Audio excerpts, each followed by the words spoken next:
Welcome, my friends, to the Sage Quay Radio Hour, your home for free and critical thinking, and I'm your host, Mike Williams. Tonight, my very special guest is Charlie Robinson. Charlie is the author of the book, The Octopus of Global Control.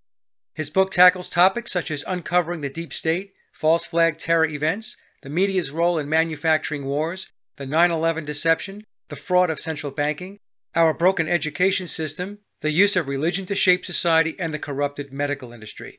And so without further ado, here's the conversation with Charlie.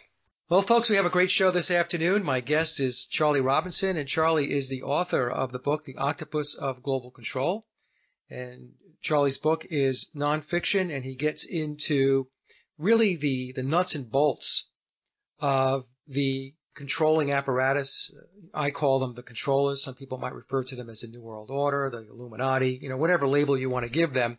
But Charlie has done a great job in breaking it down to the point where somebody who really wants to get the basics of how this works and how it's categorized and segmented and, the different factions of the control mechanism, Charlie breaks it out in his book. So what I'm going to do is I'm going to ask Charlie in a little bit here to give us a little background on his journey in life, how he got to do what he's doing today and how he got to writing the book. It's 500 pages, so there's a lot of effort, obviously, and a lot of thinking that went into the book. Charlie, before we get started, there was a quote by Chris Hedges that reminded me so much of your book. The quote goes like this: "We now live in a nation where doctors destroy health, lawyers destroy justice, universities destroy knowledge, governments destroy freedom, the press destroys information, religion destroys morals, and our banks destroy the economy." That Chris Hedges quote, I've been living with that for a number of years now. So when I started to dig into your book, I thought to myself, there you go. I have, if I ranked the number of people I interviewed or the number of quotes I used, Chris Hedges is at the very top. Yeah. In the book. Yeah. He is, boy. I mean, he's beyond just an author. He's a guy that lived that. He talks about that time in Sarajevo and talking about guys, how you could die going out to get a pack of cigarettes, right. I love his perspective on things. He's like, I've done enough time in jail, the protests and everything. He's been on that side. He's been in the war parts. He's been in Africa for years. He's been all over the place. And and as an Arab speaker as well, I find him to have just a little bit more, expertise or I'm not sure if that's the right word, but when he writes something, to me, it has a whole lot more power. So I quoted him. So, and that'll kind of get us into the book. Like, where did it come from? Who am I? Why did I write it? The intention of the book was to gather these quotes from all of these 500, I put 500 different people in the book, people that had a hand in or an opinion on some of the most important events in our history. It's one thing for me to have an opinion on things or to express information that I found, which I do, but I find that it helped me in the arguments or the discussions I had with people that were outside of these topics, these sort of conspiracy type topics. For them, it gave a little bit more credibility to my argument when I was able to pull in the words of somebody that they respected. And it might be, it might be George Washington or Thomas Jefferson. It might be Chris Hedges, and it might be Bob Marley. So to hear these words from other people that they recognize and say, wait a second, that guy that I really like said almost the same thing you're saying. Maybe there's a little something to it there. So that was how I brought in these different voices. And so my story, like where I got started on this whole thing, was a very simple question. I had discovered some new thing on, some new topic that had interested me, and like, oh my God, did you know this? And that one of the people in my life that's very open-minded and very accessible is my mother. She'll listen to this insanity that I'm spewing. She might not agree with all of it, but she's been around the world. She was a Pan Am stewardess back in the 60s, and when that was a huge deal, and she's been around and she understands that there's more to the world than what we see on our nightly news or read in the paper. So I explained something to her, and she said, this is really interesting. This is really cool. You've got this information. What are you going to do with it? And it was such a simple question, and I didn't have an answer. And so I thought about that for a while. Well, I didn't realize that I had to do anything with it. It never occurred to me that it was an obligation for me to do something with it. So I suppose I was writing this book in my head all along. Now, I came into the whole concept of it because of a very important book to me, Confessions of an Economic Hitman by John Perkins. I read that book in 2007, and I was just heading out of town on vacation. A buddy said, "Hey, take this book. You should read it. You'll like it." And that was it. And I read it when I was in Thailand. And it was amazing. And part of the reason, if someone hasn't read the book, he talks about his experience in the 60s and 70s working as what they called themselves economic hitman. And they would be involved in going into a country at the behest of a multinational corporation, kind of blanketed in the United States government as well. It was kind of a blur between the two. And they would talk to these countries, Ecuador and places like that, and say, you should really invest in this hydroelectric power plant. You don't have this. If you have these great rivers, if we were to build something here that would generate electricity, this electricity would kickstart you guys into the new world. You'd have, your children would be able to learn to read at night by electricity. It would be great. And they go on all the benefits, and then they show how it's going to work financially. And the government sign on for this. And then the loan is arranged by the World Bank or the IMF, and that money doesn't actually go to Ecuador. It goes to, in his case, it was a company called Maine. Now it would be Bechtel, Halliburton, one of these multinational, engineering conglomerates. And so the money goes from the World Bank to them. They build the hydroelectric power plant. Those guys that built it, get paid and make a lot of money. It never really pencils out. The country winds up in debt, not able to finance the payments that they were supposed to be making to to the World Bank, and they fall in debt like a loan shark, like right. Somebody that's got gambling losses to a loan shark. And then the IMF or World Bank comes to them and says, you owe us a lot of money, but I think we can work something out without having to break your kneecaps.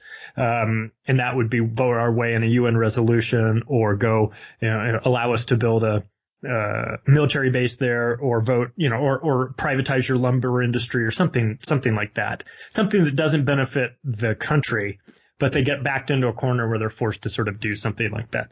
And I'm reading this in John Perkins' book. And at the same time, I'm living and working in Las Vegas, Nevada, and I'm selling new homes. And I'm watching this scam happen on a local level that I'm involved in. And I don't even really understand it at this point.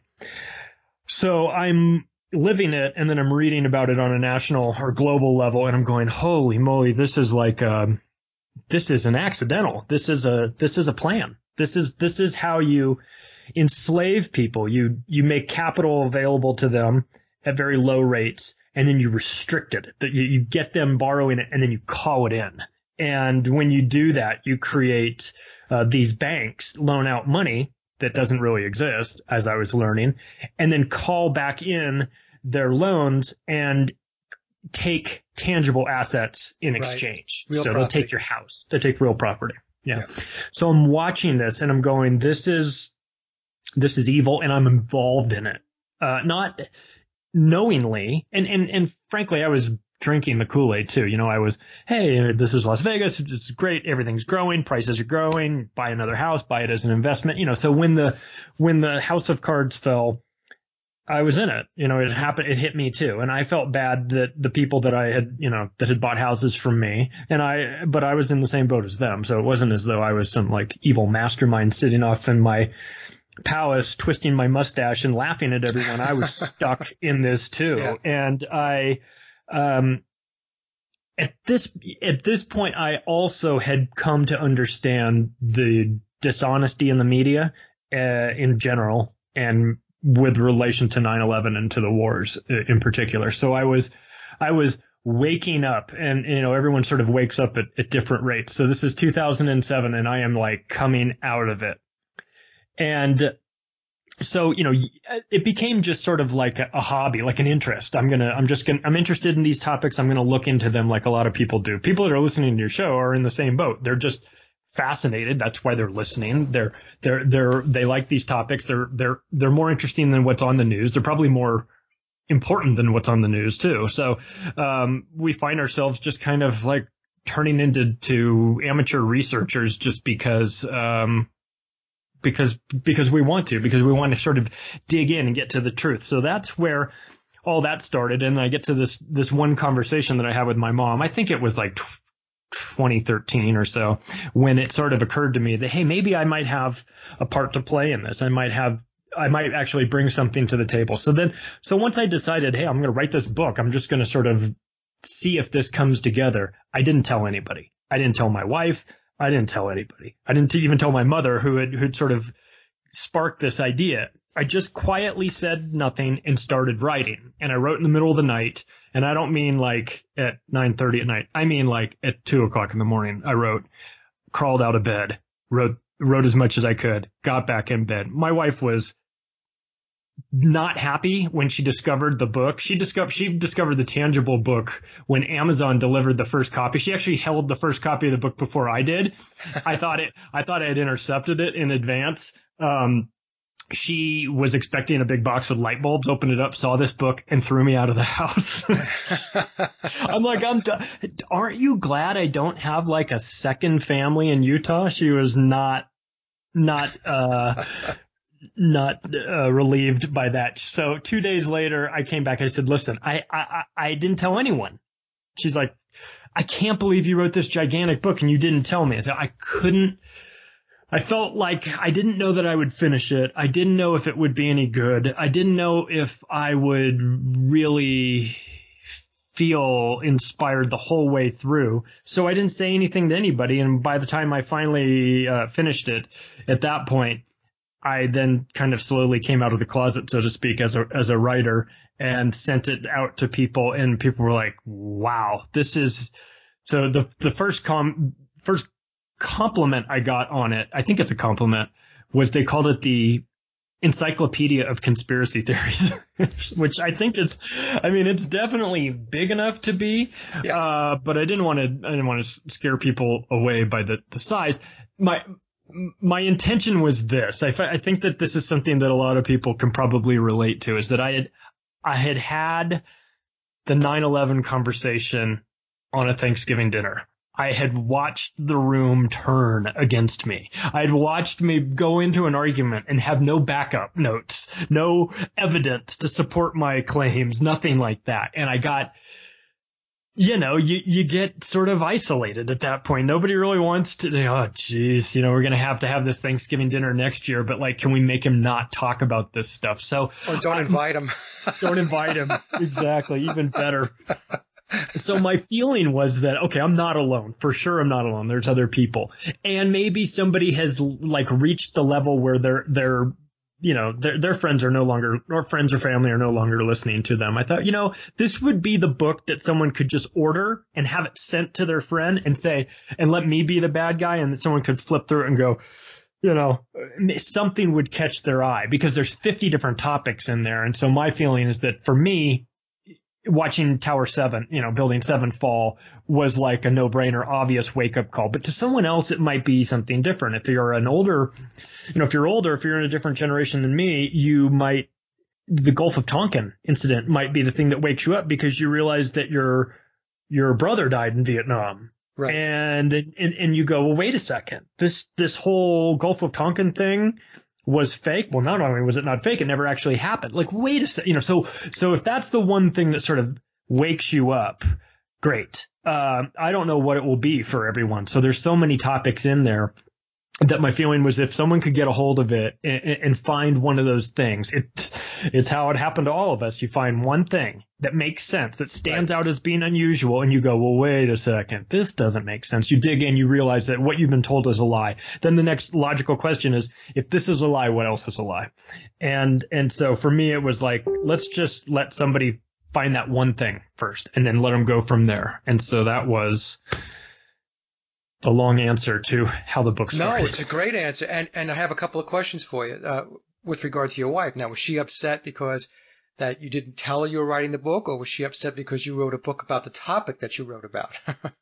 Both, actually. Both, okay. She is, with all of the topics that I cover in there, I don't expect everybody to be in agreement with me on all of them. It's not required. It's not expected. It's okay. And with regard to my wife, I don't need her to agree with everything I think or say either. There was one aspect though that I thought was important for us to be on the same page about.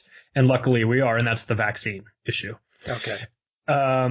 I can let her, I can understand her desire to continue blissfully ignorant about some of the things that have happened in the history of our country and in our world. But that one vaccine related area was one that it was really important to me. And luckily she was already on board with that in advance. So there was no debate or anything like that was needed. And yeah, I think she was sort of upset that I was writing this book, but I think that,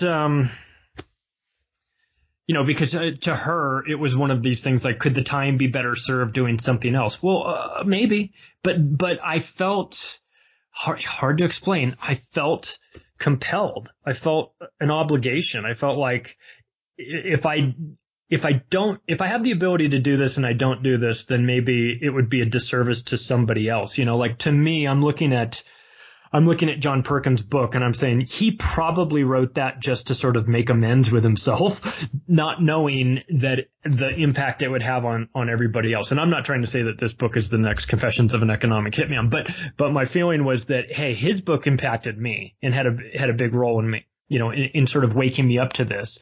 And, I felt a duty to sort of pass that on in book form, and hopefully it will have an impact on some people. How people say, oh, if I can just wake up one person, if I can just change one person's mind, or if I can just save one I certainly hope I save more than one person or wake more than one person up with this book. But the sort of the third angle to it all was that I brought something to the table that I think is missing in obvious and for good reason from the books in these conspiracy, these sort of dark topics, is humor. And the reason why it's missing is because a lot of times it's inappropriate to be laughing about these things. But right. We have got to admit, though, some of these things are so crazy, and some of the world is so twisted and so bizarre that, like, on some levels we have to just sort of lean back and laugh at how preposterous it is. And I tried to do that.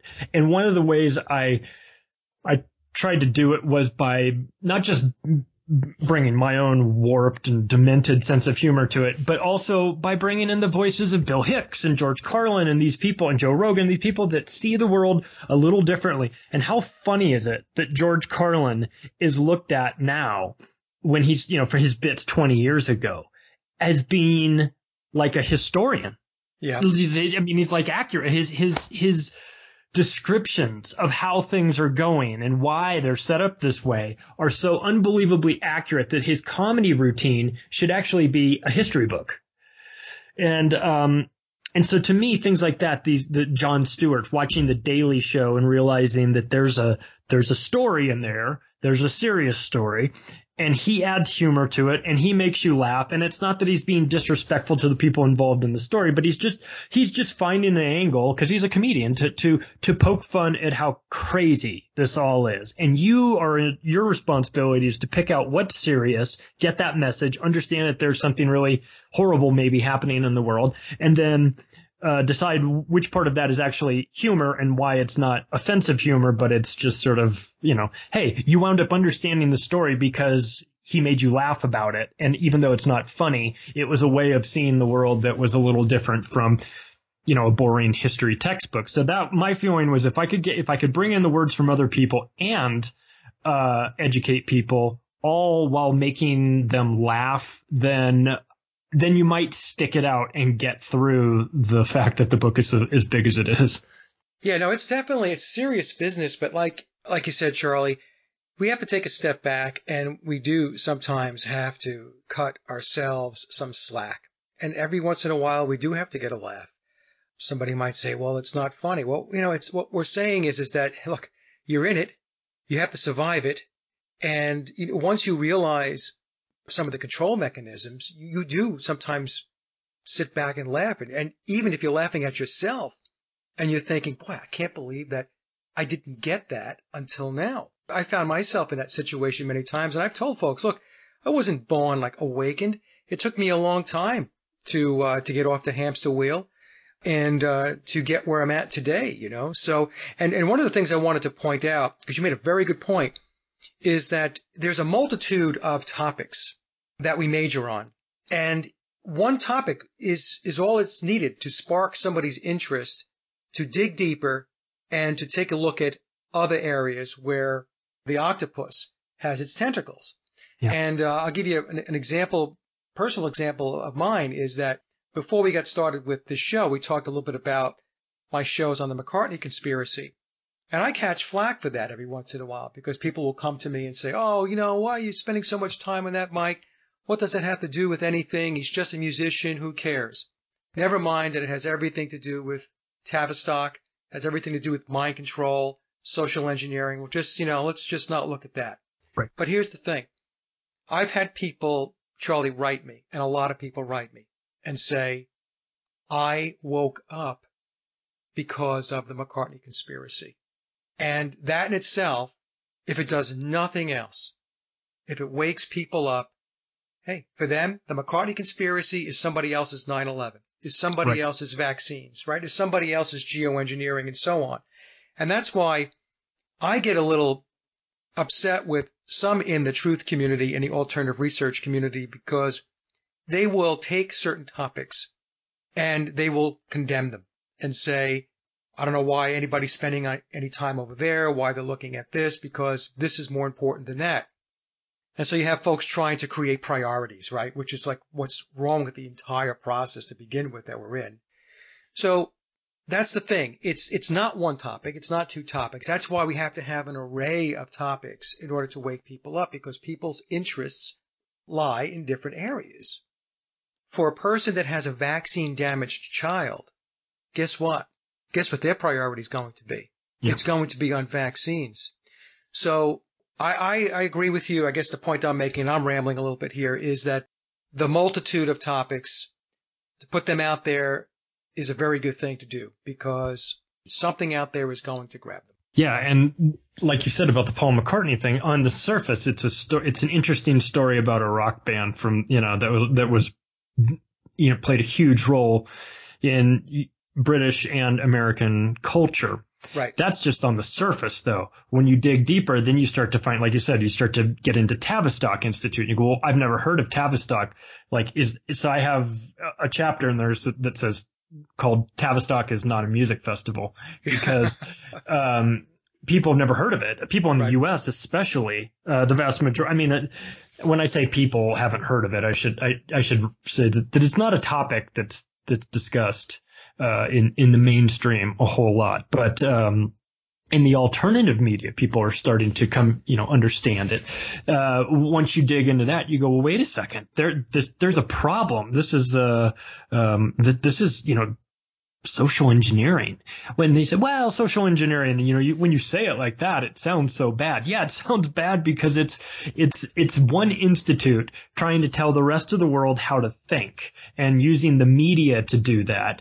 And, you know, I've been in this topic recently about, the Committee of 300 and the Club of Rome. And Dr. Alexander King is one of the people that was at Tavistock, who is also one of the founders with David Rockefeller of the Club of Rome. And people are like, the Club of Rome, that sounds like a gay bar. I don't know. I've never heard of it before. But it's Club of Rome in 1971 put out a large, you know, their thesis was using that they'd made the decision that they were going to use the threat of climate change as the instrument to bring in social changes regarding the environment.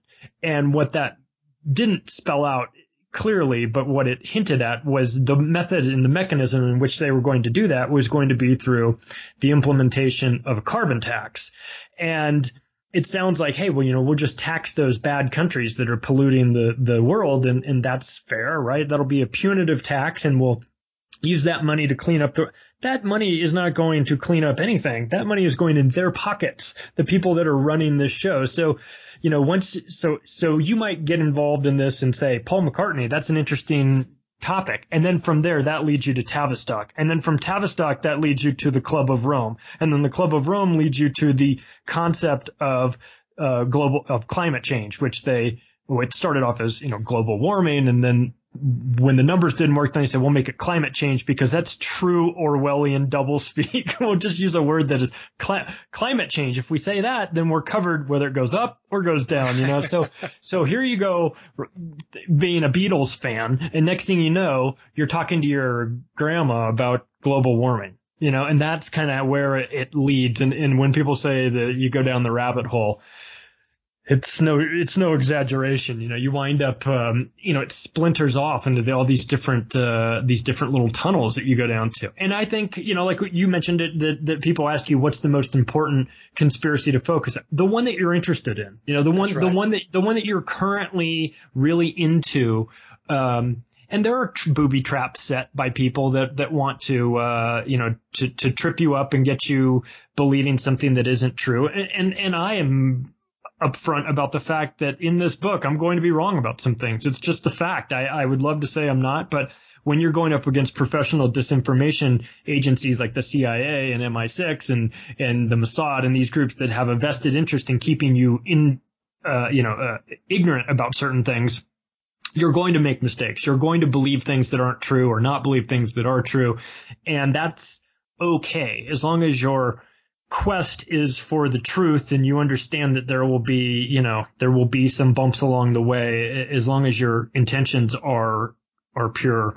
Don't worry about that. Don't worry about being wrong. And if you're wrong about something, like I have been about a lot of stuff, you just say, hey, listen, I reserve the right to change my mind if I am presented with new information that conflicts with what I always believe. That's okay. It's okay to say, hey, I used to think that about something, but now I don't. I learned this, that, and the other, and now I have a totally different take on that. That's okay. It's okay to not be so married to a particular point of view. You always have to sort of allow for new information to come in. But it's tough. It's tough because we just want to get this stuff right. And it's so important to be right when you're going to challenge the system. You're going to bring up a topic that's unpopular or one that's very polarizing. You need to have your information together and as accurate and as tightly packaged up as you can get it. And so when you make a mistake, or when somebody, when you find out that something you always believed to be true is wrong, it might be tough to sort of say, oh, well, I was wrong about that. But I think it's important for us all to do that, not just with this, but in life. Like, hey, we're all figuring it out. Being alive is tough, Yeah, and that's one of the tactics that they use, is that you can have 99 things right, and if there's one thing where you're wrong or you're off, that's what they do. They attack the one thing to discredit the 99 other truths that you put forward. And also there is a conditioning with people where they feel that, or many people feel that they don't or should not deviate from a position. In other words, I said that in the past. Yes, I did say that in the past, but and let's just say somebody challenges you or me on it, and what we said in the past maybe is not holding as much water as it used to. Many people in that position will continue to defend something to the point where it becomes indefensible, versus, like you said, Charlie, where, look, if it's a process of evolving, you're going to evolve. You're going to come across new information, new evidence, new facts, and that's going to change things, or could very well change things. And you need to be able to adapt and make change. And, if you have to make a right turn, you make a right turn. If you have to make a left, or stay the course if everything stays the course. So I think you're absolutely right there, that it is very challenging to get the truth out there, because the level of disinformation is staggering. It's absolutely staggering. And that is what a lot of folks who are not in this business or haven't entered into the state of becoming awakened yet, that's what they don't understand.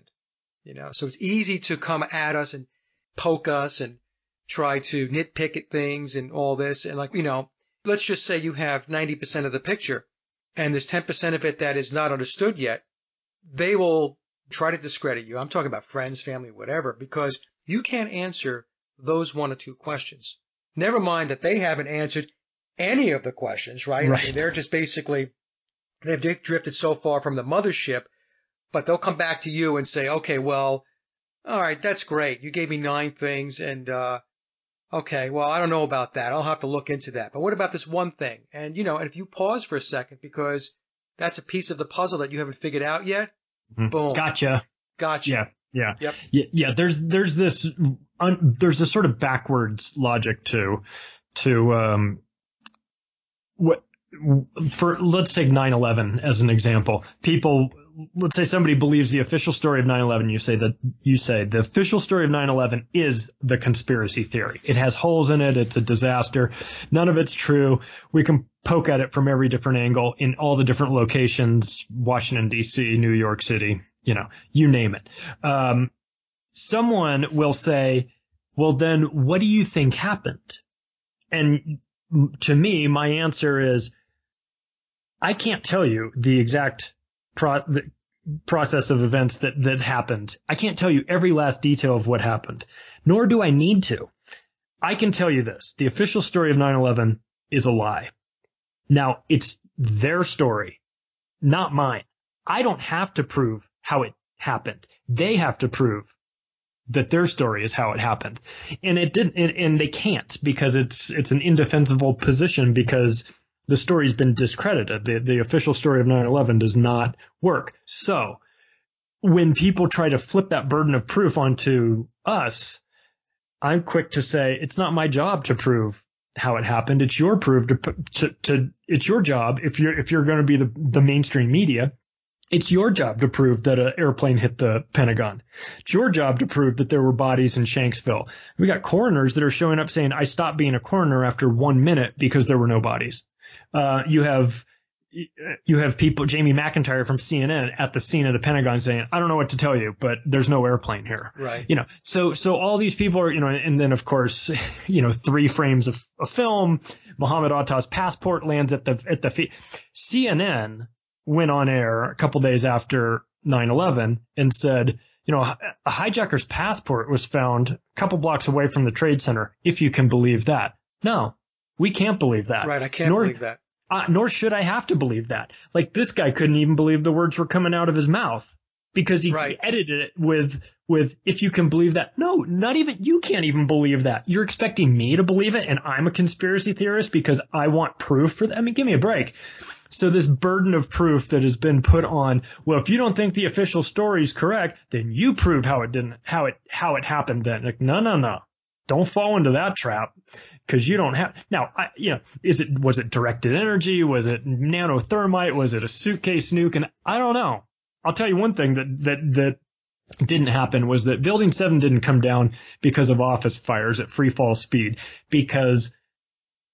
and I'm not a structural engineer, and I don't need to be, because Richard Gage and his team of 2,200 structural engineers have all come out and said it's a mathematical impossibility that the building came down that way. So, not to mention, you can just look at it with your eyes. And so when you start to see these things piling up, and then someone tells you that the only way they're going to believe the official story, that your version of 9/11, that there is some conspiracy involved, is if you prove to them exactly in detail how it happened. Don't even engage them in that, because that's nonsense. It's not your responsibility to do that. It's theirs. It's their story. Let them prove it. Yeah, and people who are asking those questions, they're not critically thinking, right? So think about that. I mean, they are just buying the official story, hook, line, and sinker, not questioning anything. Building 7 sure looks like a controlled demolition to me. I've seen plenty of those. I think that's what it was. And then they want to say, well, like you said, well, it was office fires. And then people want to tell you, they want to come to you and say, well, you need to prove to me it was a controlled demolition and it wasn't an office fire. Right. And my response is, why don't we put on our thinking cap a little bit, okay? When's the last time an office fire took down a 47-story building? Right. I mean, it's ridiculous. It's ridiculous at face value, right? And they had the guys coming out saying they're going to pull it. Right. But nobody wants to talk about that either, or when we do talk about it, they make an excuse as to what that really meant. It didn't really mean pull the building. It meant pull something else. I don't know. It gets to be ridiculous after a while, Charlie, is what I'm saying. Yeah. And I look at how astronomers determine when they find a new star. They don't find the star necessarily. They look for what they're doing is they're looking in the general location and they're finding the effects it has on other things. So they're looking for other things to happen nearby in order for them to prove that there's a star here. So I'm looking at the reaction or the unnatural reaction from the people close to the event. And I'm saying, okay, fine. Let's just start looking at the reactions of people that were really close to this and see if their reaction doesn't give away the fact that there's something unusual here. We've got Donald Rumsfeld out in the lawn of the Pentagon. You've got Dick Cheney that is incommunicado for 30 minutes while he gives these orders. You have Boy George sitting in front of a classroom doing nothing. You're reciting My Pet Goat. Yes, looking like with Ari Fleischer holding up or Andy Card in the back holding up a sign that says don't say anything. You've got the BBC reporting Building 7 coming down half an hour before it comes down. You have Larry Silverstein magically not being at work. You have Paul Bremer not being at work but being at the NBC studios. You have the Bush family meeting with the Bin Ladens in Washington that day. You have a variety of what lawyers would call circumstantial evidence. But once you start piling all of that up, it makes it very difficult. You say, well, listen, there are some unnatural reactions going on here that have to be examined. Why was the military sent to Canada that day? Why were all these drills being run? And you start to bring these things up to people that are maybe new to it, and they're just going, I don't know what you're talking about. You say, well, you didn't know that this was happening? No. Well, so and it's okay because like this is a gradual process of sort of waking up, whether it's 9/11 or whether it's something else. It's incremental. You sort of build on what you learn. And so I don't say this as somebody that had it all figured out on day one because I didn't. It took a while. It took other people to kind of chip away at my beliefs on this. And then for me to finally come to the understanding that, okay, listen, what I believe or what I've been told was a lie. That's not a good thing. But let's see if I can right that by trying to figure out what really happened. And some people don't feel that obligation, and I guess that's fine. But to me, I always did. I felt this obligation to like, well, if 9/11 was a one-time event that started and ended there, that would be enough of a reason to get involved and figure it out. But the fact that it was the domino that set off Afghanistan and then Iraq and then, and all these different, and the Patriot Act and Department of Homeland Security and TSA and all this nonsense, all these things that were a result of this, you trace it back to this one important event. And so you say if this one important event was corrupted, then by default, it's reasonable to think that everything else might be corrupted as well. At least it has no basis. If 9/11 hadn't happened, we wouldn't have the Patriot Act. We wouldn't, people say, well, we had the Patriot Act because those terrorists came in here. Explain to me why it was written in advance then. I mean, so there's aspects of these stories that don't add up. Well, they had the PNAC document. Right. Yeah. They called for the new Pearl Harbor. I think once people, I think one of the more important speeches that we ever saw was that Richard Clark interview was it Richard Clark? Wesley Clark. Right, I said Richard. I meant Wesley Clark. But Wesley Clark explaining, how he went upstairs and got the paper saying that we were going to go into 7 countries in 5 years. Now that was staggering at the time. But even more so now when you look back and you realize that half that list is, half the countries on that list have been crossed off already. And so This is what's happening. Every now and then we get a glimpse of the plan. We get an understanding of this new world order or whatever you want to call it. City of London, deep state, there's hybrids of it and there's people that are in some of these groups and in others as well. And so the terminology is less important. It's more just the understanding that when George H.W. Bush is standing up there giving these speeches on 9/11, 1991, by the way, I know you're into the numerology, the fact that it was 10 years to the day earlier, he's standing up saying, we see before us, a chance for a new world order. And you go, well, these people and they're, you new world order kooks. listen, these guys are saying it. We should pay attention. When David Rockefeller thanks the media in 1991 for their discretion over 30 years with Bilderberg, that they would never be able to put in place the one world government without the discretion of the media, maybe we should listen to him. When he writes in his autobiography that he's been accused of being an internationalist, and that if those are the charges, that he stands guilty, he stands proud, and he admits that. So when David Rockefeller writes that in his autobiography, he's not getting misquoted. He's not Charles Barkley. He's telling you the plan. And so when people roll their eyes and go, "You guys and your new world order," this is real. This is a real thing. There are real people involved. It is extremely important, and these people are unbelievably dangerous. And this is not a new thing. So for me, I remember those George H.W. Bush New World Order, and it creeped me out. I didn't really know why at the time. So 91, I was a freshman in college, and we're seeing the first war and everything. So I'm thinking that this is the beginning. Looking back on it, to me, that was my frame of reference, was that this was the beginning. Well, I find a quote from 1956 from J. Edgar Hoover that says, "The individual is handicapped by coming face to face with a conspiracy so monstrous he cannot believe it exists. The American mind simply has not come to a realization of the evil which has been introduced into our midst. It rejects even the assumption that human creatures could expose a philosophy which must ultimately destroy all that is good and decent." So you've got the head of the FBI, the cross-dressing maniac who is extorting and blackmailing people like crazy, coming out and saying that he's looking at something that is terrifying. And then you have maybe the worst person in the world, Dr. Henry Kissinger, saying the New World Order cannot happen without U.S. participation, and we're the single most significant component. Yes, there will be a New World Order, and it will force the United States to change its perceptions. So these people are talking about this plan.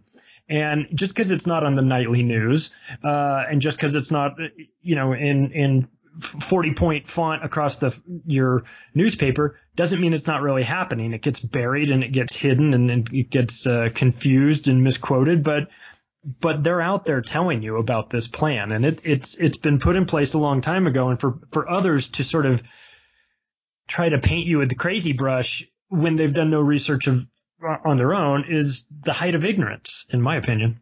Yeah, well, that's why, we get the saying, ignorance is bliss, because you just go about your business and you're thinking nothing's wrong. In the meantime, everything is wrong, and your life is being controlled cradle to grave. Now, I want to just mention about George H.W. Bush because, as you know, Charlie, I've had Ole Gamagard on the show a few times, and Ole's a very good friend of Chip Tatum.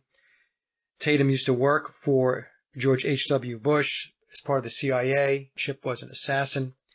Ole told me that Chip told him that George H.W. Bush was one of the most brilliant people he ever met, but also the most evil. Yeah.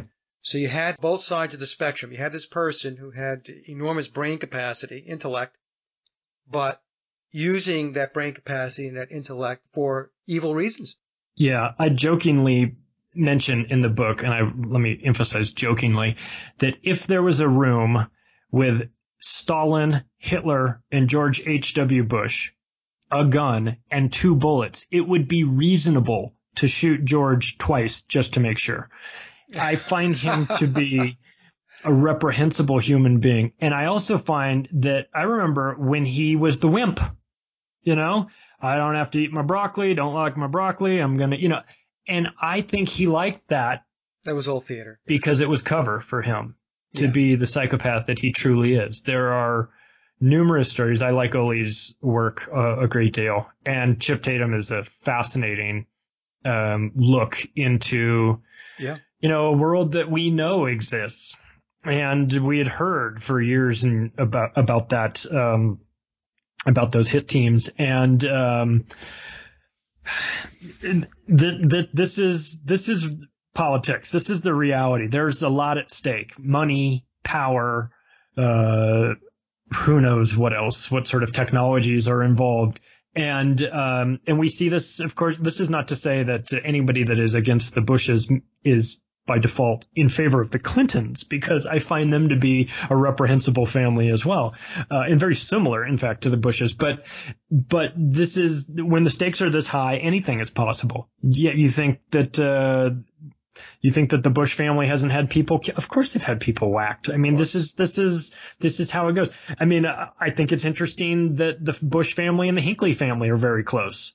Yep. Most people didn't really know that. I certainly didn't know that until years later. It made the assassination attempt on the president, Ronald Reagan, make a whole lot more sense when you realize that the vice president, George H.W. Bush, would have been elevated to president had that bullet been a fraction of an inch left or right. So is that something the Bushes would never think of? Of course they would think of doing that. I can't believe it took them only 3 months to put it into play. I can't believe actually that it didn't happen again after that. Maybe he knew that it would be too obvious if they tried it again. But regardless, I mean, this is the dirty world that we live in. And by the way, Ole's work is fantastic on the shoes. Have you seen his work on the shoes? Yeah. Holy, yep. Ole and I have talked about that a number of times. Yep. You have to go, after you watch his work on the shoes, you have to just go sit by yourself for like an hour and just be still and process it all. Yeah, it's amazing. It's amazing. And but as that's an example, something sort of benign like that. Someone goes, "What are you talking about? Shoes?" And they'll watch that video and they'll go, "Oh, that's interesting. What else is he talking about with false flags?" And then they'll go watch another video. So it used to be that books did that or writers or Chris Hedges, like we were talking about, you'd hear his work and then you'd read his book and then you go, I'm going to read his other book. Now in our sort of fast paced world, it's become videos and whatever works, whatever gets people's attention. If it's listening to a podcast and then they say, well, it's interesting. I've never heard of that guy before. I'm going to go look and see what else he's done, or I'm going to read his book, or I'm going to see what videos he had. If it helps to spread the true information, then it's great. But there's the flip side, which is that this also can spread the disinformation just as quickly, maybe even faster. Folks have to really get their heads wrapped around the fact that it's secret societies. Yeah. And so when we talk about the shoes, folks, these Masonic symbols, the numbers, the color coding, and all this stuff. And if you don't know what I'm referring to, you can go back to some of the shows that I did with Ole or do some research on your own. But the point I'm trying to make is that I'm talking about the controllers. They communicate in signs and symbols. That's it at the end of the day. The words, the spoken word, is for what they refer to as the profane, the unknowing. That would be you, me, everybody else that's listening. They consider us to be profane. In other words, we're uninitiated. We're not adepts. We're not in the know. So we get nonsense fed to us. Yeah. And most importantly, one thing that I've had to come to understand is that it doesn't matter if I believe that this is happening. My belief in this is irrelevant. It's happening. They believe that the images have meanings. They believe that they have the power to communicate with each other through I can roll my eyes and say this is crazy all day long, but my understanding and belief is not necessary for them. They believe that they're communicating with people. They believe that they are, their numbers are telling stories. They believe in all this. Now, when I came, I think the first time I really came to sort of understand that there is a world beyond what we see was doing mushrooms in college. It was, I remember telling my mom about it, and she was like, I don't know if this is something I want to hear. I'm like, listen, my point of the story is that there's more to this world than what we see. If we go by, I'll believe it when I see it, we're in trouble because there's so much more than we can't see. So when I hear these things about the secret societies, when we hear these things about, I'm not a religious person, but when we hear these satanic issues and things like that, you can say, that's all a bunch of baloney. Doesn't matter. They believe it's real. It's important to them. They have, for whatever reason, they are believing that they're drawing power from these things. So just on that alone, it's important. Whether or not you believe it or not, they believe it, and they feel they're using this to elevate them to a level that is above us. And once you elevate someone to a level above somebody else, they tend to not be very nice to the people below them if they think of them as cattle, or they think of them or as the uninitiated, or they think of them as sheep or whatever. It doesn't take long before that creates almost like a second class citizen, and they are thrown away. They're thrown away. Expendable. Expendable. Your opinion on this topic doesn't matter because you don't even know what you're talking about to have an opinion on this. You don't know the half of this, so you can go vote on this if you'd like, but the reality is that you don't know even what you're voting on or who you're voting for. So some of this becomes and so after you start to go down this path, there's a temptation to just throw your hands up and go, you know what? I'm not going to figure this all out. I'm not going to put all these pieces together. I should just give up. And I think that that's where people, need to take a step back and realize that maybe the point isn't to, maybe people need to be upfront and understand that they're not going to figure it all out. It's about putting as much of it together as you can. And I put a quote in the book, one of the 500 different people. I think it's my favorite quote in the book because it sets the tone for not just the book, but also just what we're talking about in general. It's from Stephen Bassett, the executive director of Paradigm Research Group. They tend to sort of focus on the UFO connection, but I don't know that they would be limited to that. And it's about the truth.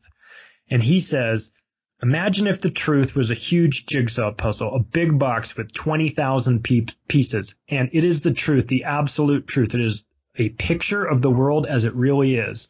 You come into this world, you get an education, you're handed this box, and the idea is to put all the pieces together. And if you put the pieces together on this huge table, it will be the truth about the world that you live in. So you set about to do that. All good, a wonderful thing, except there's a problem. Turns out that the government that you're living under has made a decision to interfere with this truth process. It's a political decision being made for political reasons to serve the state, almost never the citizens. So the government has taken a whole bunch of those pieces out of your box and has thrown them away. They're missing. Well, that's a problem, but it gets worse. They've grabbed a bunch of pieces from another box, another puzzle, and thrown them into your box to your puzzle. And now you have to put this thing together with an idea that what you're going to find is the truth. That is an almost impossible situation, and it is extremely effective to serve the state. That's perfect. That's exactly what they do. Yeah. That's exactly what they do. And Charlie, what I explain to folks is that you don't have to understand every nuance and every angle of all of the lies and the deception going on. I mean, if you could do that, wonderful. But I don't think it's feasible, right, in one lifetime. No. But what I say to folks is that understand enough of it so that you can avoid the obvious traps, right, that they lay in front of you. And some might say, well, Mike, like what traps are you talking about? I say, well, debt. Okay, that's a huge trap. And that's something where once they trap you and you get in over your head, you have that water line right below your nostrils, and every once in a while you dip below it. What happens is you no longer critically think. Yep. You're not thriving anymore. Now you're just trying to survive. And this is what they have laid upon most of the population. That's why we have a system of commerce. The system of commerce is all about buying stuff. Credit cards, student debt, going on and on and on and on. And this is something that I've had conversations with my daughter. My daughter's grown now, but ever since she was young enough to understand, as a teenager, I said to her, stay away from debt. Stay away, stay away, stay away. Because, she would go through high school as an example, and, some of these parents were giving their kids credit cards. It's crazy. You're going to give a 17, 18-year-old kid a credit card? That's nuts. And before you know it, the credit card is completely blown up. It's at the credit limit and all that stuff. And who's on the hook for it? Well, not the kid. Now it's the parents. Yep. So the point I'm trying to make is that it's a really evil cycle. And if you don't think through it and you don't process through it correctly, you're going to wind up in a lot of trouble. You're going to wind up with that water line right at your nostril. And if you're really unfortunate, you're going to go under. To me, understand enough, folks, of what is going on in the world, what's really going on in the world, so that you can better navigate your own life. Because if you don't, what's going to happen is you're not navigating your life. They're navigating it for you, right? That's what's going on. Yeah. Well, don't worry. George W. Bush told us after 9/11 that everything was going to be fine if we just went to the mall and went shopping. Exactly. Yeah. The 8 tentacles of control that I outline are scientific, spiritual, media, physical, covert, governmental, military, and financial. And I think most people assume that the military control is the most dangerous, but I would argue that the financial control and that the banks are the most dangerous aspect of the whole control mechanism, because you don't think of them as being dangerous. They are, though. It is the debt, the concept of debt, the idea of debt as being like the same as quicksand is very comparable, because the more you struggle, the deeper you get in there. And once you take that first gulp, when you become underwater, it's over for you. You have to understand that the banks are not on your side. They're your freshman year, when you get to college, there will be, little tents or tables set up, offer credit card. Hey, here's a credit card application. Here's a credit card app. That's right. Why do you think they're in such a huge hurry to give you money? Because they know that they'll get it back plus a whole lot more. And it also starts this cycle. Student loan debt, where going and educating yourself is a great concept. The idea of the student loan debt being protected, where you can't clear it through a bankruptcy, obviously shows that the people behind the student loan industry went to Congress, bought themselves some congressmen, or bought some pictures of congressmen with goats, and got themselves some legislation that made it impossible for people to wipe out that student loan debt. Well, not that bankruptcy is the answer, but I mean, this is a game that corporations play all the time. They use bankruptcy to wipe out debt all the time. So I don't have any sort of moral hang up about going and finding some loophole to wipe out the debt. But like the idea, the concept that you dig yourself a huge hole to pay for your education, so that the minute you get out of school, the clock starts ticking 6 months later on this debt, sets you up to take a job that you probably don't want, because you have to pay that debt. So it becomes an enslavement mechanism that is extremely effective, because it's there. You feel it in your gut. When you have a credit card payment, or when you have any bill that's due, and you don't have the money to pay it.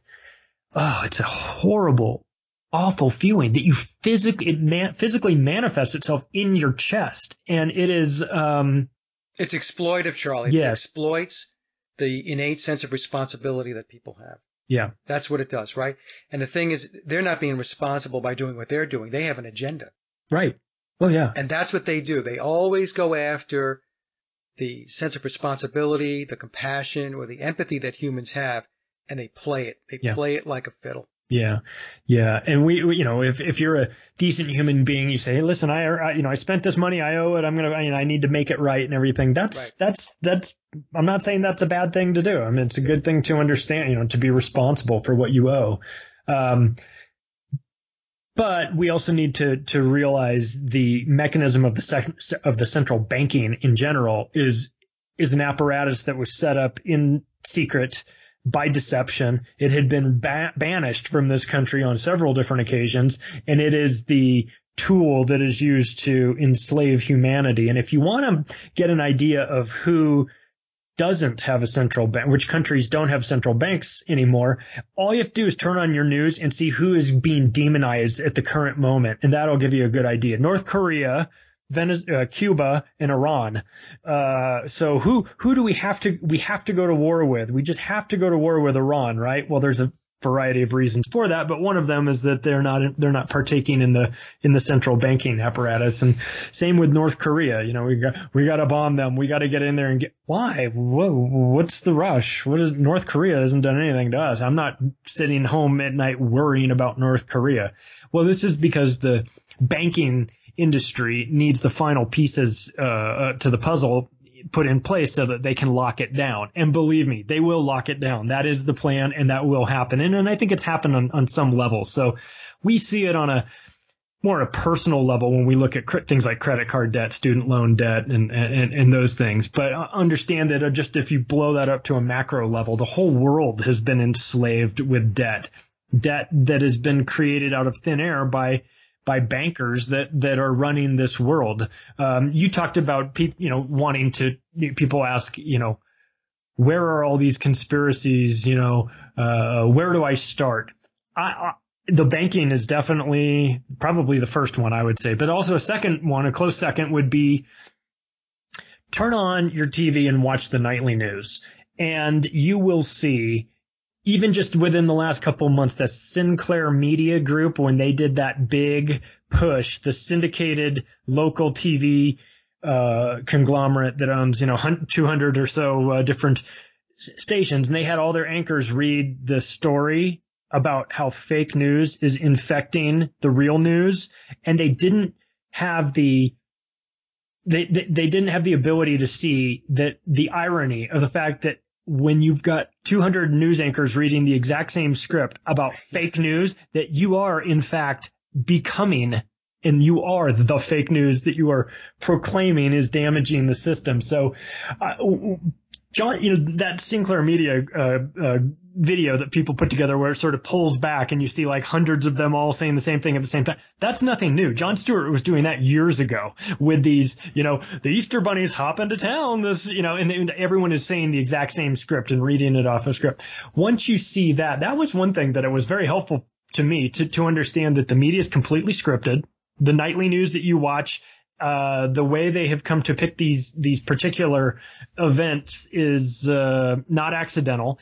And then more importantly, watch the commercials in between, and you'll see who really runs the show there. You think you're going to get a David Muir investigation into the true causes of autism and vaccine damaged children when Merck is going to pay for $1 billion worth of advertising? 50% of the ads are going to be paid for by the pharmaceutical. Give me a break. It's never, ever, ever going to happen. You're never going to see that. Now, a lot of people, especially the older people, and I've heard you talk about this before, like your mom's age or your parents' age, they have come to, over a lifetime, believe the nightly news. They've trusted those people. They believe what they're saying. They don't understand, or they can't really believe that there is an agenda. They might understand that, yes, it's a business, they're running ads, but there is an agenda in place.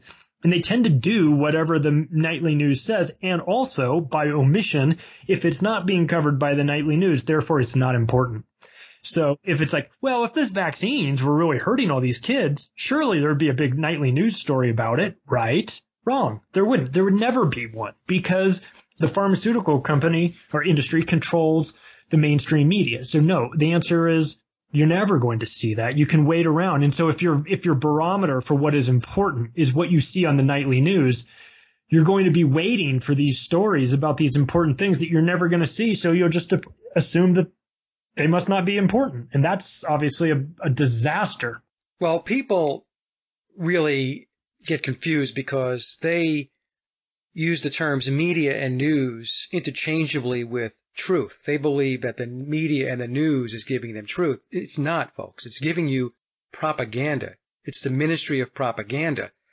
And Charlie's exactly right. I mean, they're never going to break any stories about vaccines. They're never going to talk about geoengineering. They're never going to talk really about the level of surveillance and technology and electromagnetic frequencies and stuff like that. It's never going to happen because it's not based in truth. It's propaganda that's put out there to make you sit in front of your television set and have you nod up and down. Yes, yes.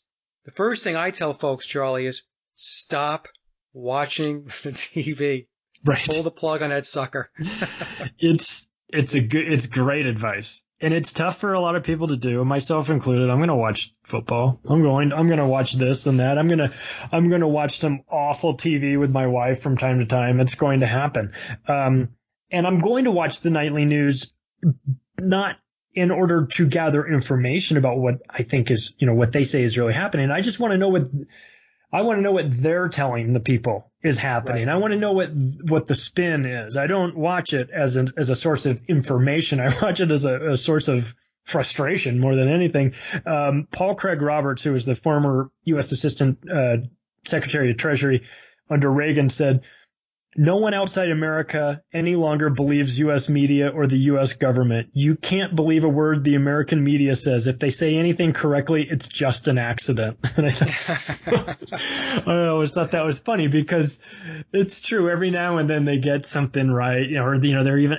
Honest to God, I don't even believe them when they talk about hurricanes and storms and forest fires. I'm already warped to thinking, well, what's the spin? What's the truth of this whole thing? And it may be that they're telling the truth about a forest fire, and they may have no intention to lie, or they may not need to lie about that. But the problem is they have such little credibility in my book that I don't believe them. I don't believe anything they say. Well, and some of those things are suspect. The fires out in California, as an example. Oh, yeah, those were weird. Very, very strange. Yep.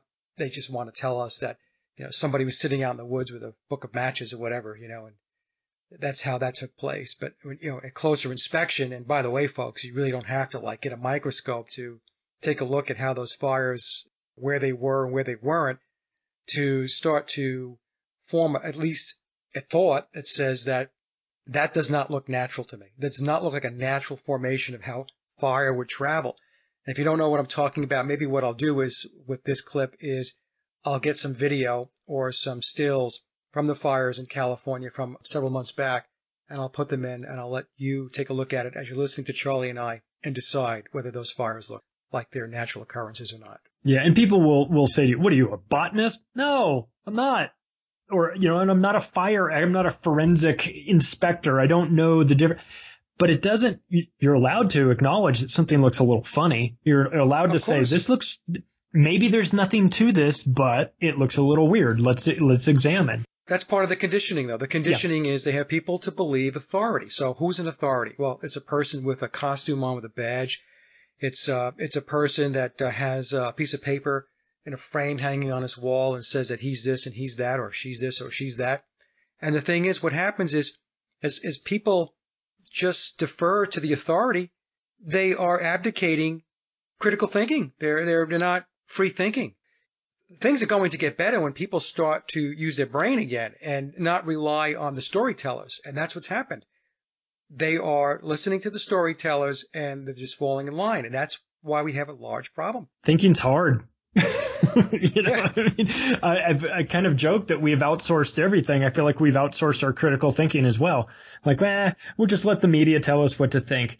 That's obviously a big problem because you don't know what their agenda is. You don't know why a story is all of a sudden pushed to the front of the line. I have an interesting thing I put on my Facebook page that was, when people talk about how scripted reality is, or how the media controls people. I explained that, the media and the politicians work in conjunction. Yes, the nightly news presenters are reading a script, but the politicians are reading a script too. So yeah, I have this sort of, it's not even really a trivia game, but it's more like, I'm going to read an excerpt from a speech. And I want you to guess which of the two people said this. This is from March of 2003. It's the run-up to the Iraq War when they're really trying to sell it. It says, "It is inherently dangerous to allow a country such as Iraq to retain weapons of mass destruction, particularly in light of its past aggressive behavior.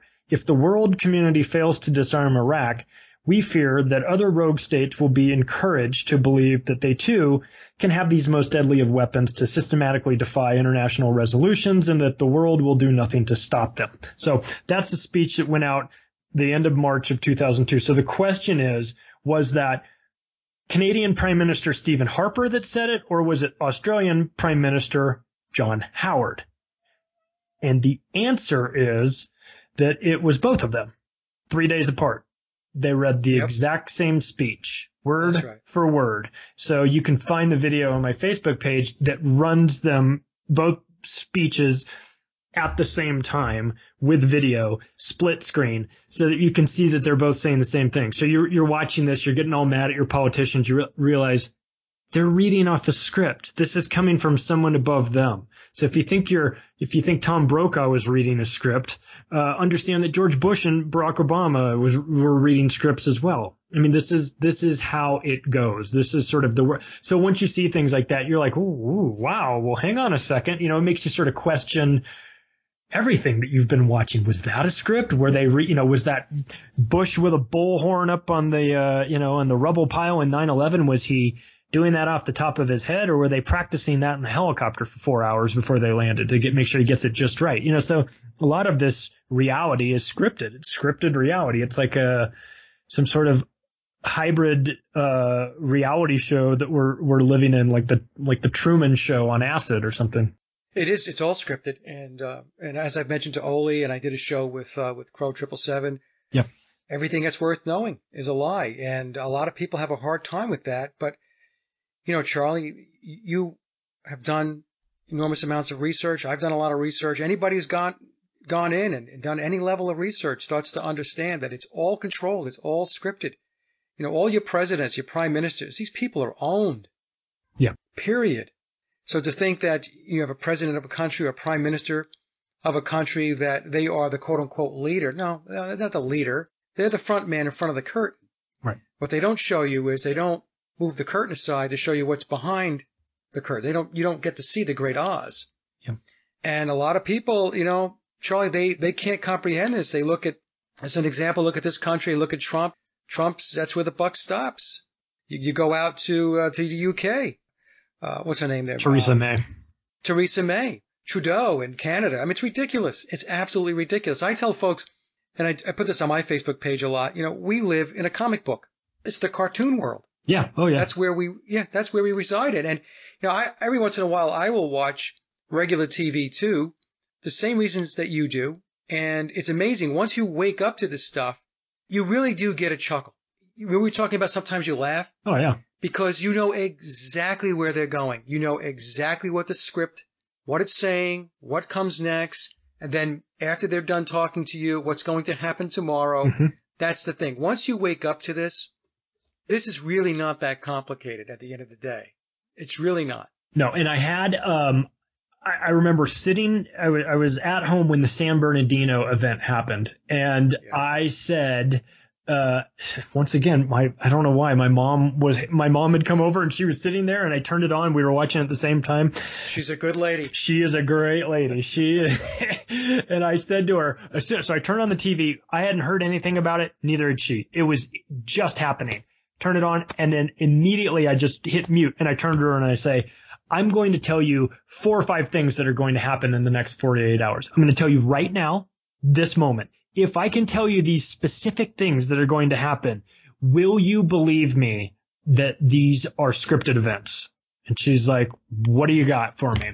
And I said, okay, there will be a manifesto left by these shooters. There will be a demonization of Islam.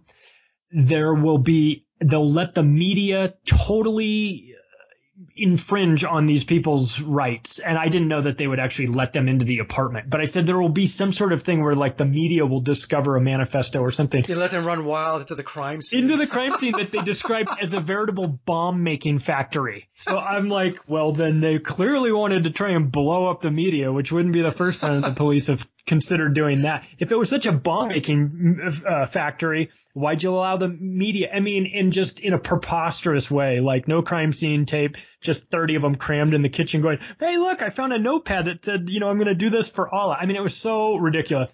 And then I even said, watch, and there'll be early reports will be of white men in military fatigues actually doing the shooting.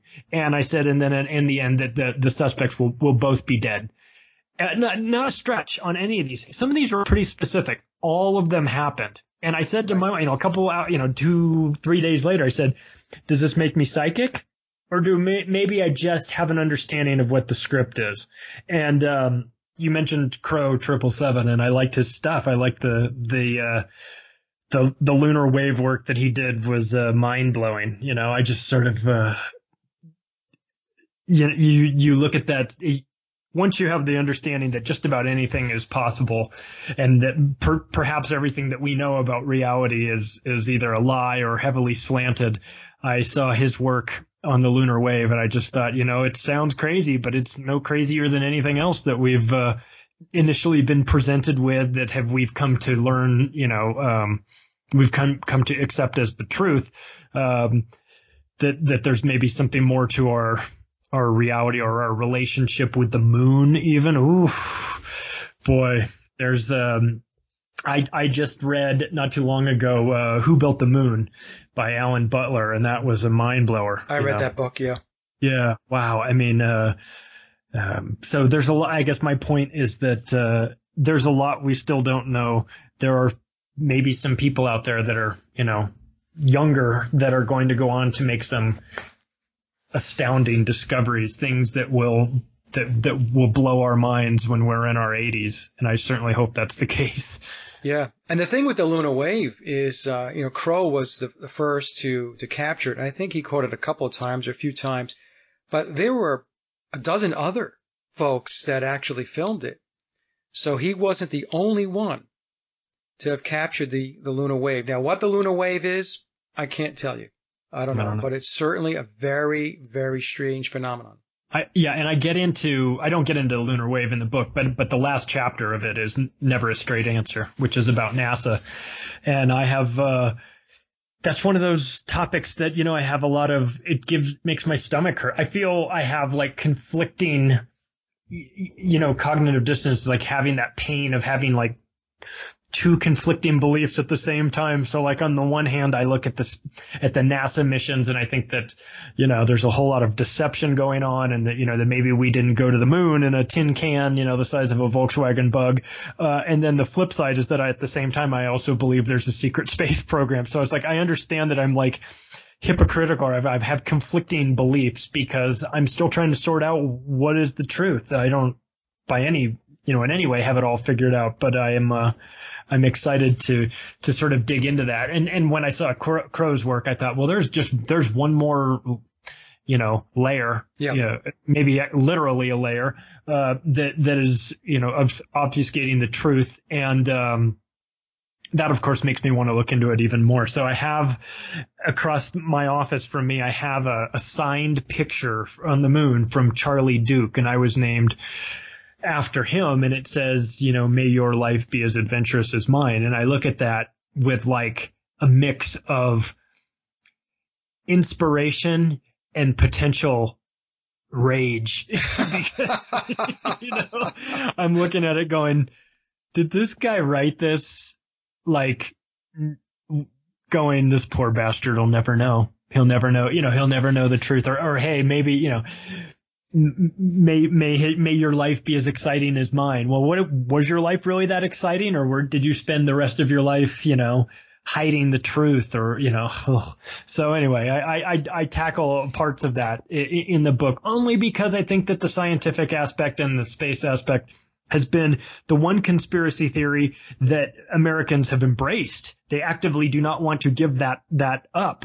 And I watched, and I was late to the game on all of the NASA stuff, admittedly. But for me, one of the things I saw that sort of shook me was that press conference of Buzz Aldrin, Neil Armstrong, and Michael Collins, the three of them at a table, coming back looking like hostages. Yeah, yeah. And Neil Armstrong playing with a pen.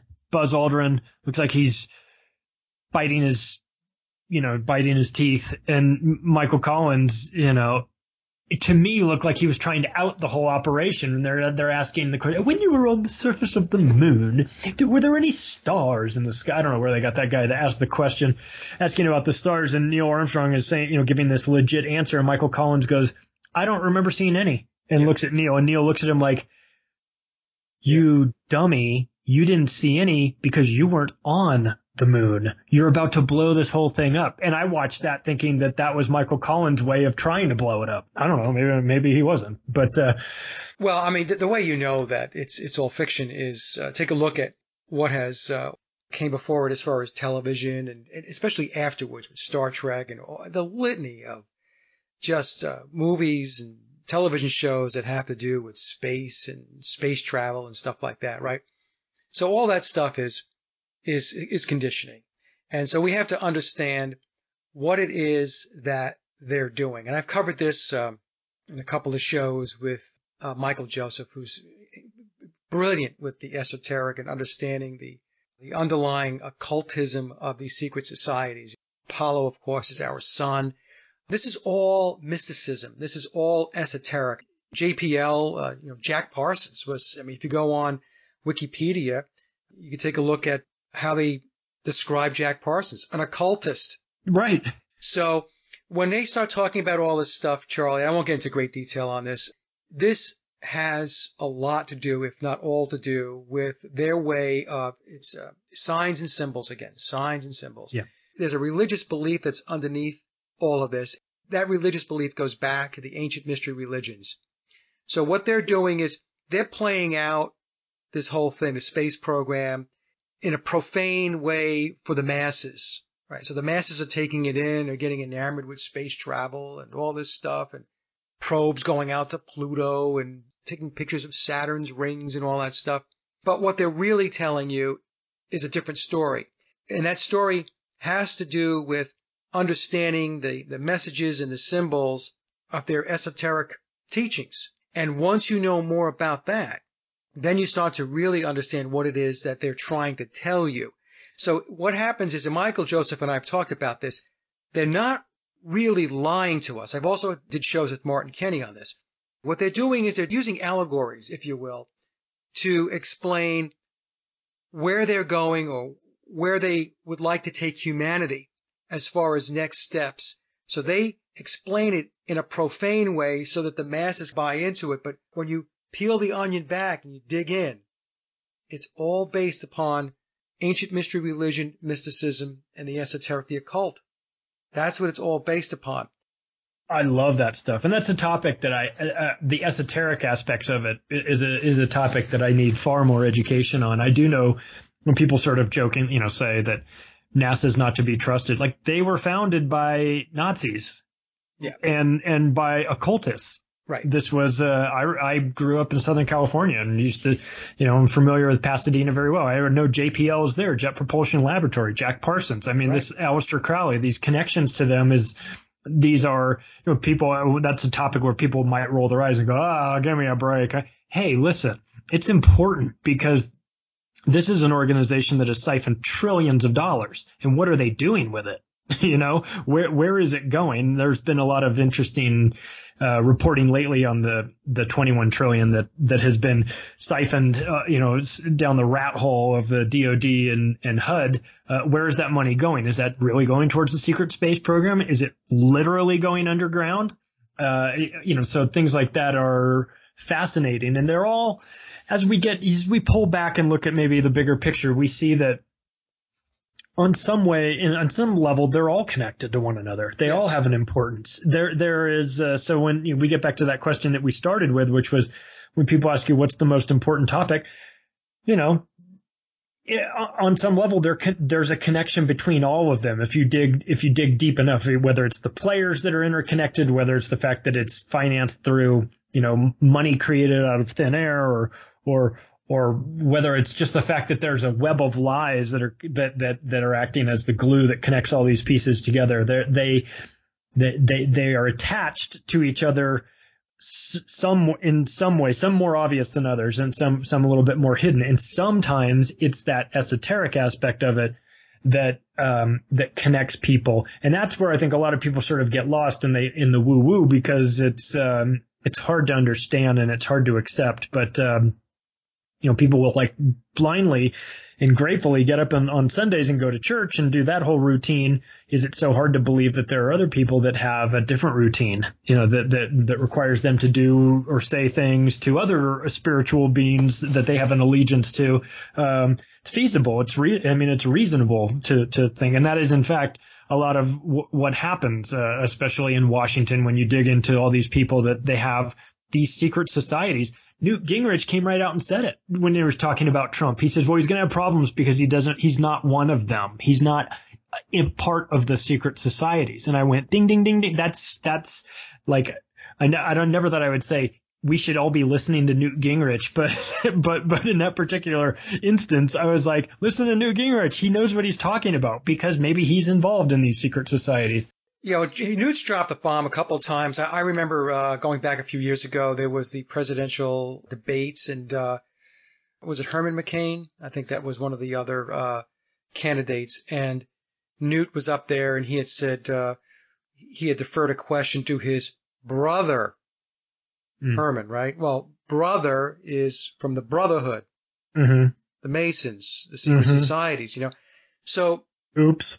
Yeah, but the thing is, most people, 99.99% of the population, it goes right over their heads. Yeah. So you have the small percentage of people that will pick up on that, and they will understand exactly what's going on, Right. So this is why, going back to what we said before, it's all controlled. It's all controlled. They have the 32nd and the 33rd degree Masons doing the legwork of the degrees above them. There are illuminated degrees, folks. There are 13 degrees, I believe, above the 33rd degree. And then there are degrees above, I think there's another 20 degrees above that. So think of it as a pyramid structure. So these 33rd and 32nd degree Masons, they're doing the legwork. They're implementing the plans and the strategies of what most people would refer to as the quote unquote the Illuminati. Right. And I think it's fair to say that most of the Freemasons are probably good people working in their community, not participating in this madness. But once you get to these top levels and these higher realms where you get, you don't, much like politics, you're not allowed to ascend to these high important levels without you being controlled in some way or another, somebody having the dirt on you, whether it's through a secret society where you rise up because you've had to, I don't know, sacrifice a pig or whatever, there's something that you've had to do to prove that you're worthy of that. And part of that proof is to put yourself in a position where they've got the goods on you. Right. And once they've got the goods on you, then you become controllable. In the political world, it was, in the 50s and 60s, it was like, hey, this guy's cheating on his wife. And then in the 70s, it was like, oh, this guy's secretly gay. And now it's like you're a pedophile, and they get this information. And the problem is you can break up with your wife. You can come out as being gay. But if you're a pedophile, they've got you forever, and they will use that control. There's no incentive for them to ever relinquish control. That's why I wonder when I see these guys that are still hanging around in politics all these years doing things that are counterintuitive. You just look at them and you wonder, what do they have on you, man? What sort of dirt do they have on John McCain to make him wake up in the morning and do the things that he does with a straight face? Or is it that people have just gotten to the point where these politicians they believe their own nonsense? I don't know. They have no soul. I don't know. Well, the thing is, they have sold their soul, and going back to the point you made about not all Freemasons, that's exactly right. So what happens is only the most intrepid are honed in on. And depending upon your intrepidness, how much you want to move up and obtain more influence, more power, and so on, you're going to be more and more compromised as you step up that ladder. So many of them, they are very compromised. Oh, yeah. This is what they do in the secret societies. If somebody's going to be placed in a position or considered to be placed in a position, they have to make sure that person doesn't walk off the reservation. Right. And in order to keep them from walking off the reservation, I have to have, using your words, right, I have to have the goods on them.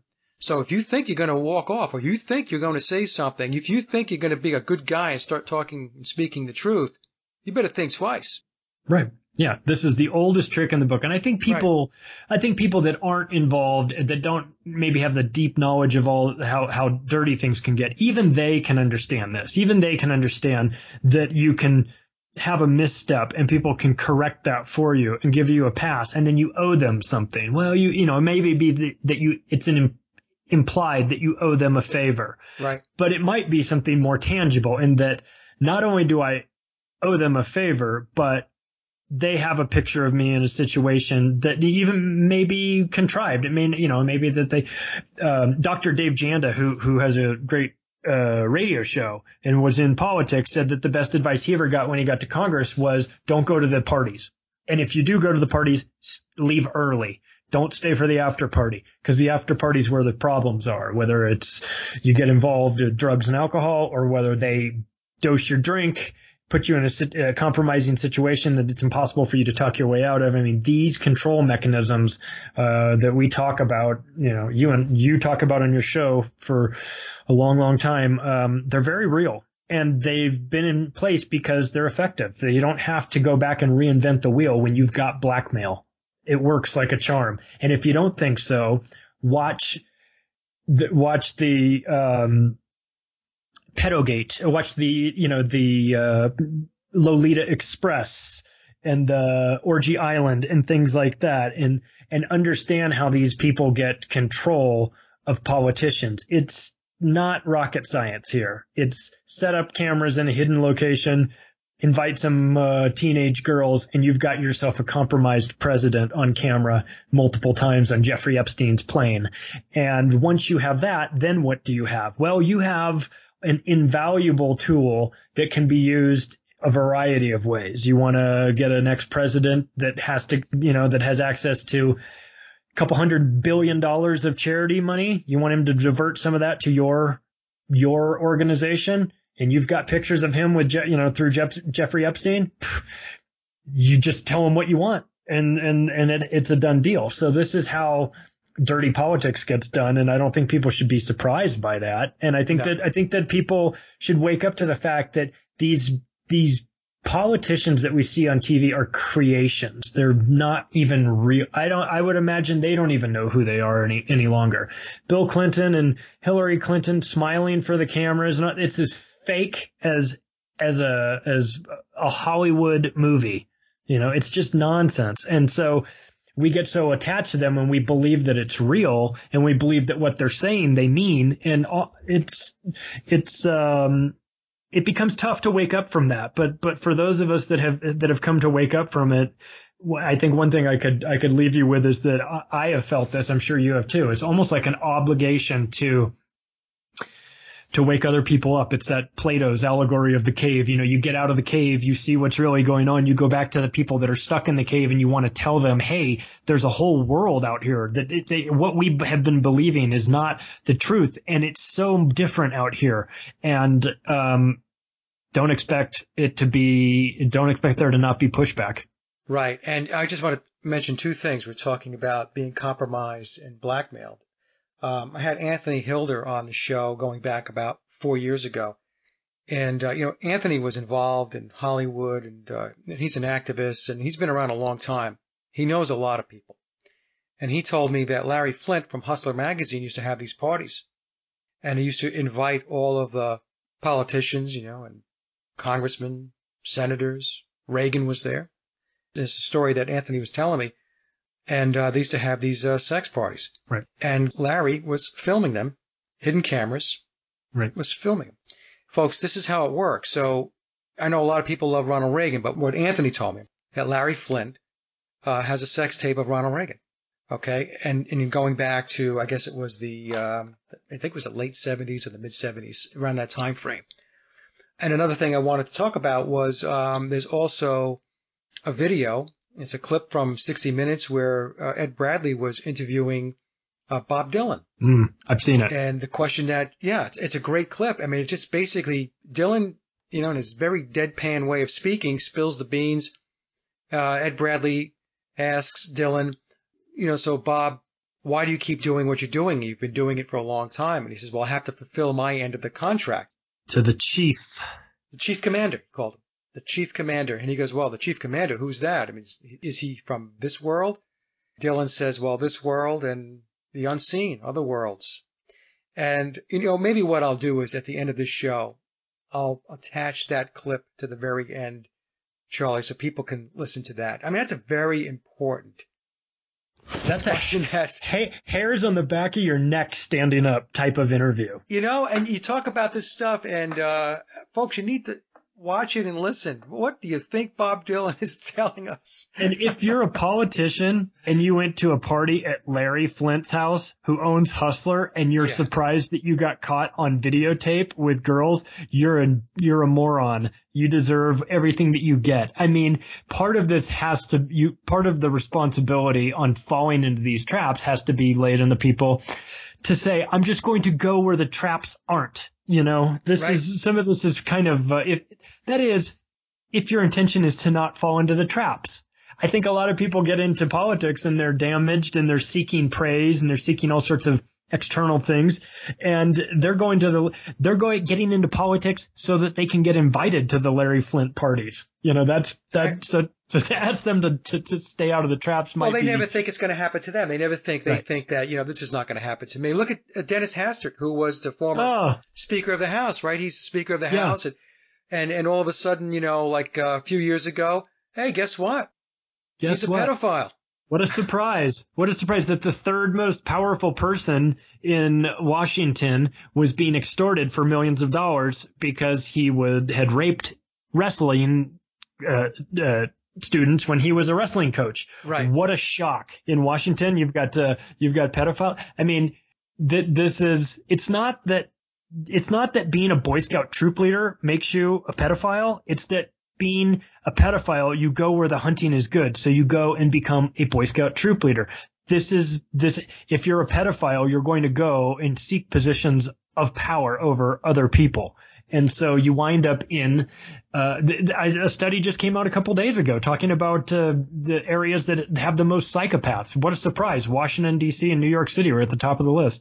I mean, shock. Yeah, I think that was a Corbett report. Was it? I think James Corbett did a little blurb on that. Yeah, James Corbett reported on it, but yeah, it was a report from someone else, but he did James Corbett's the best.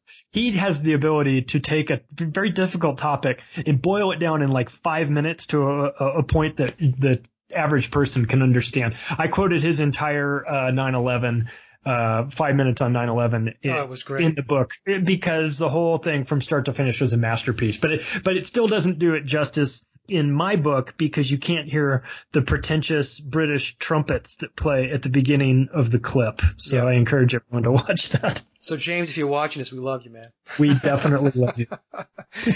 All right, Charlie, we're about to the point here where we're reaching the end of the runway. So where can folks buy your book, and then get into where people can catch up with you as far as websites, Facebook, and stuff like that? Yeah, the book's available as a Kindle and as a paperback on Amazon, and I just put it on as a ebook on Barnes & Noble as well. And as far as finding out about me, I'm on Facebook at facebook.com/Octopus of Global Control.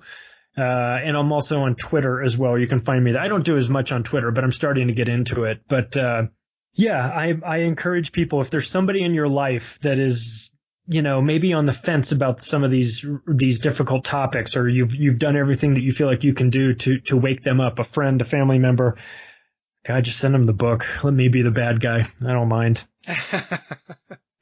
Well, it's a great book, and Charlie, Thanks. I want to thank you so much for coming on the show, and you're welcome back anytime. I appreciate it, and I love the show. These are my people. I enjoy these topics. These what most people would consider to be crazy topics, but they're fascinating to me. You do a really great job of getting a variety of people on. So it's my great honor to be part of this group. Well, thank you. Anytime. We're a crazy group, but we have a lot of fun. Well, thanks for having me on, and it's been a lot of fun for me just to chat with you. And that concludes another Sage of Quay interview, and I hope you enjoyed the discussion as much as I did. Links to my guests' websites and social media are listed in the show notes below. And as always, I'd like to thank everyone for listening and visiting the blog.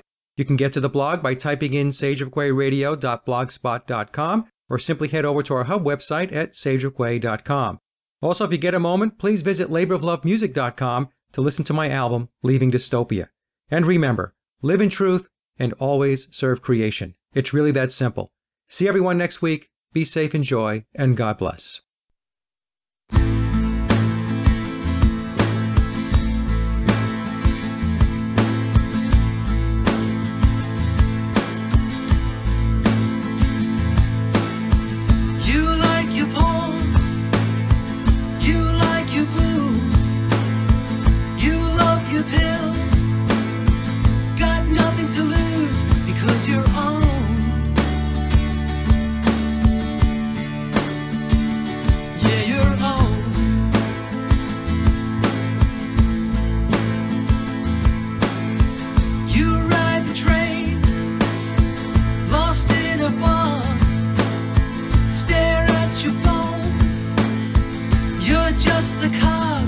because you're own. Yeah, you're own.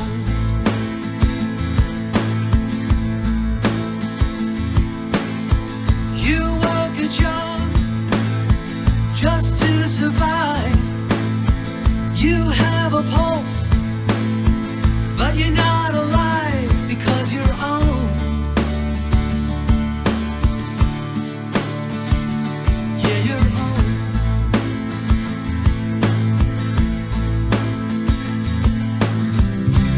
Welcome to the machine.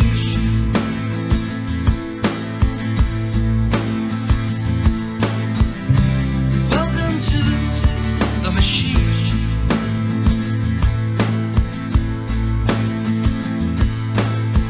You have the kids, a wife who's cold. You fall in line, do what you're told because you're own. Yeah, you're own.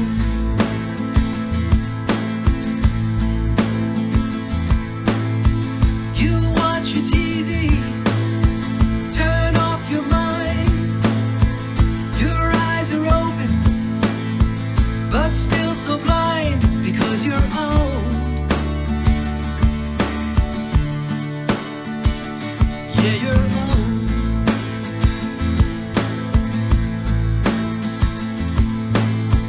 You go to church, listen to the word, pray to a savior.